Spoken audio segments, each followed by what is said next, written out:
Welcome back. If you've just joined us, you're watching Channels Television, celebrating 21 years of professional broadcasting. This is the news at 10. A reminder of our top stories. President Muhammadu Buhari commends Facebook CEO Mark Zuckerberg for sharing knowledge with Nigerian youths and inspiring a new generation of entrepreneurs. Minister of Aviation Hadi Sirika visits aero contractors, assures distressed airline workers that they will not lose their jobs. United Kingdom government reaffirms commitments to repatriating Nigeria's stolen assets in its country and making the UK unsafe for looters of public funds. And Hurricane Herman hits Florida in the US, inflicting severe damage on electricity infrastructure.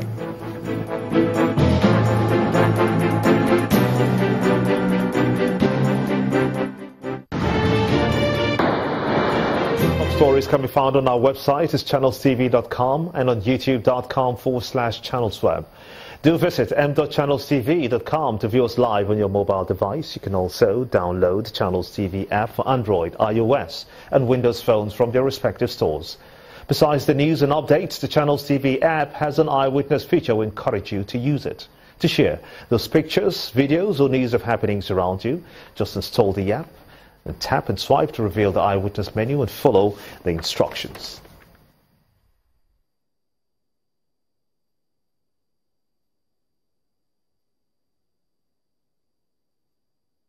Airtel, the smartphone network.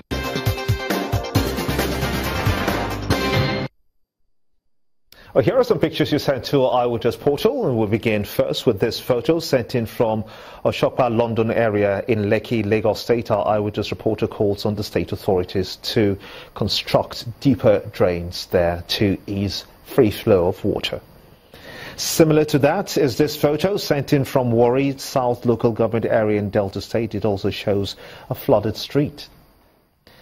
And this next photo shows laborers of loading one truck and reloading another along Doma Rukubi Road in Nasarawa State. Our eyewitness reporter says this road has been divided by the impact of erosion. He calls on the government to try to fix it. And this photo shows the aftermath of a road accident along the Auchi-Ogbela Road in Edo State. Our eyewitness reporter advises truck drivers to adhere to traffic regulations. And finally, our eyewitness reporter says that he spent several hours in this gridlock along the Benin-Auchi Road. We do sincerely thank you for sending in those pictures, as we ask that you keep them coming.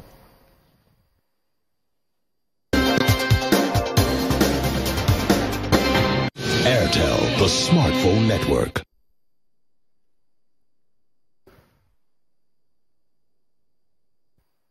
It appears no agreement has been reached between the Kwara State chapter of the National Union of Local Government Employees and the state government.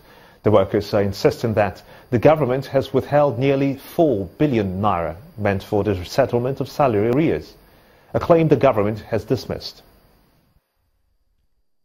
On the streets of Ilorin, everything looks normal. Motorists going about their day's chores, and the people too performing their daily job. But inside the secretariat, the union are up in arms against the government, whom they accuse of deliberately withholding 4 billion naira meant for their salary arrears. What took place at that JAC meeting is a fraud. We saw a clear identification between the local government chairman and the state government, manipulating JAC law to suit a purpose that have already been designed before that JAC meeting. The union is threatening to sue the federal government for alleged interference in the management of the funds of the local government. At our own level, at that meeting, we do ask them that question. Federal government palliatives. The federal government created a window for local government that are having problems with payment of arrears of salaries. And we have seen about 7 states. But the state does not agree with these allegations. The Commissioner of Finance explains that a little above 1 billion naira was allocated to all the 16 local government areas of the state, and that 75% of the money has been released. The state government also denies the existence of any palliative funds from the federal government. I'm not aware of any such window. And if we're aware, when the budget support scheme was announced, the Federal Minister of Finance, Mrs. Kemi Adeosun, did clearly state that it was to support the capacity of states to implement their budgets. Because the federal government recognized the hardship and difficulties states are facing and decided to come to their aid by saying, okay, until things improve, you'll get this budget augmentation every month. Nowhere in their meetings with the federal government, nowhere in the minister's pronouncements was anything said that that money should go towards paying local government workers' salaries. As the argument continues over the release of the local government funds, there may be need for both parties to return to a dialogue table and clear the matter once and for all. You're watching the news at 10 on Channels Television, celebrating 21 years of professional broadcasting. Let's quickly shift our gears now to our studios in Abuja, where Gloria Omezueke is standing by to take us through. Gloria? Hello, Gimbar. Infrastructural development and economic empowerment are part of what the All Progressives Congress is promising to do in Edo State if its candidate wins the September 10 governorship election. Well, during the party's campaign rally in Benin City, the Edo State capital, the party's flag bearer, Mr. Godwin Obaseki, says if given the opportunity to serve, he would take Edo from good to great.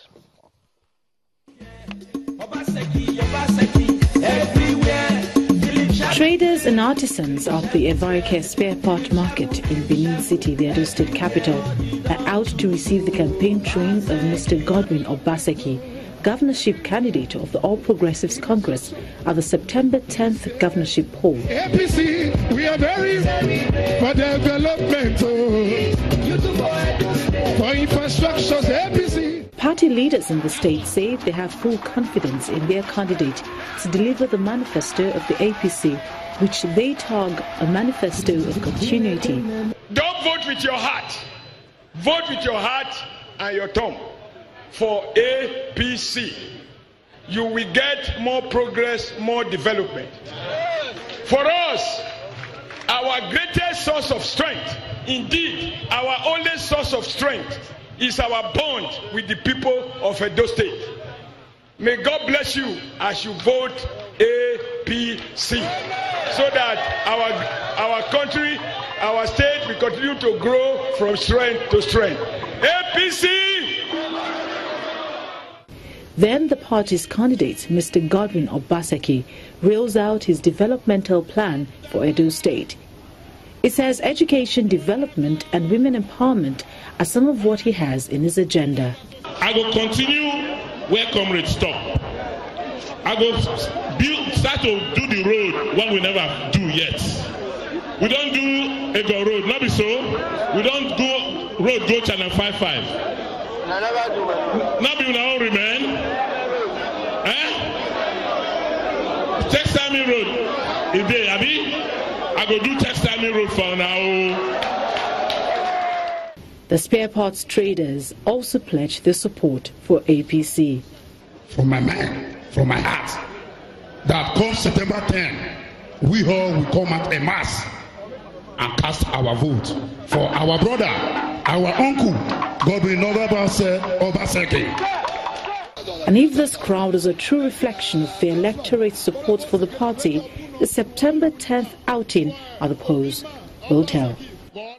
Well, living a healthy life should be the priority of everyone. And that is why the Kaduna state government has boosted its health care program with the signing of a memorandum of understanding with the United Kingdom Department for International Development, DFID, and Bill and Melinda Gates Foundation. The state governor, Nasser El-Rufai, says the agreement will improve access to affordable and qualitative healthcare services. Not less than 1 million Nigerian children die before the age of 5. Malnutrition contributes to nearly half of these deaths. It remains a great challenge, especially for mothers and children in the north. This has been the case due to limited cash and access to healthcare. And that is why this event is taking place. the signing of a memorandum of understanding with the Kaduna State Governor, the United Kingdom Department for International Development, and the Bill and Melinda Gates Foundation to give the health sector a facelift. Improving access to healthcare is critical in reducing infant and maternal mortality and promoting immunization.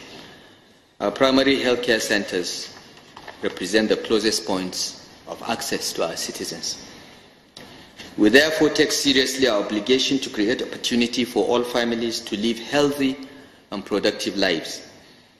We will work with our partners to address underlying bottlenecks that constrain the performance of the primary healthcare system in the state. Part of this commitment is to put more money to finance healthcare and to also develop sustainable health financing mechanisms that go beyond reliance on tax-based financing and mitigate the financial burden to households in accessing healthcare. The UK Minister in charge of International Development, Mr. James Wharton, announced that the United Kingdom will continue to work with states with genuine commitment to boost their healthcare programs. Extremely important to the United Kingdom and to Her Majesty's government, and the government spends in support for development in Nigeria in the region of £500 million per year.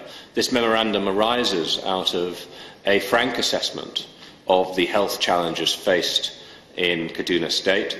This is a real commitment by serious actors, the state government, Your Excellency, under your leadership, the Bill and Melinda Gates Foundation and the United Kingdom Department for International Development, to improve the primary healthcare services, to improve access to those services. Effective primary healthcare interventions in Nigeria are currently low. This move by the Kaduna State government is expected to increase the coverage of quality healthcare services to the people, especially in rural areas. It's not been an easy task checking the trade in illicit drug in the country.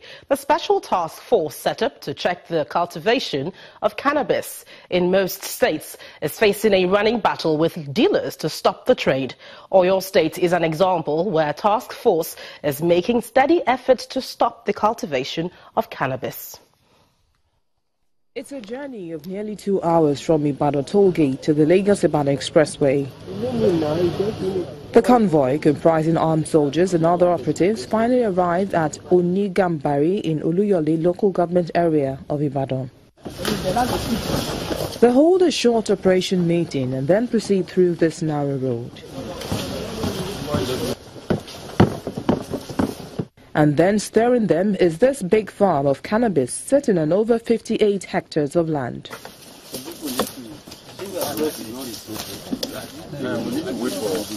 The Director of Operations and General Enforcement, Mr. Olugbenga Mabo, says cannabis remains the most abused in Nigeria. It's criminals that are involved. Some of them take advantage of the economic situation. We'll get maybe some farmers to do work, but it is criminal organizations that are actually behind this thing. We will not relent on our efforts, so we advise them to look for legitimate means of livelihood rather than continuing it, because we will not relent. The NDLEA boss also explains that the war must involve all strata of the society. It is not a war that can be won by only the security agencies. This one that we did, of course, we had cooperation of many security agencies, but we need the general public to also come up with information, number one. We also need parents to guide their children. In this small farmhouse are coats and other wares believed to have been abandoned by the farm owners on getting a hint of this operation. The latest destruction of over 50 hectares of cannabis is the second in recent times in the same Gambari Forest Reserve, which is one of the largest forest reserves in southwest Nigeria. Well, still ahead on the news at 10, the Central Bank of Nigeria defends restriction of 41 imported items from assessing foreign exchange from the country's forex market. Well, that's in business news. Please join us again.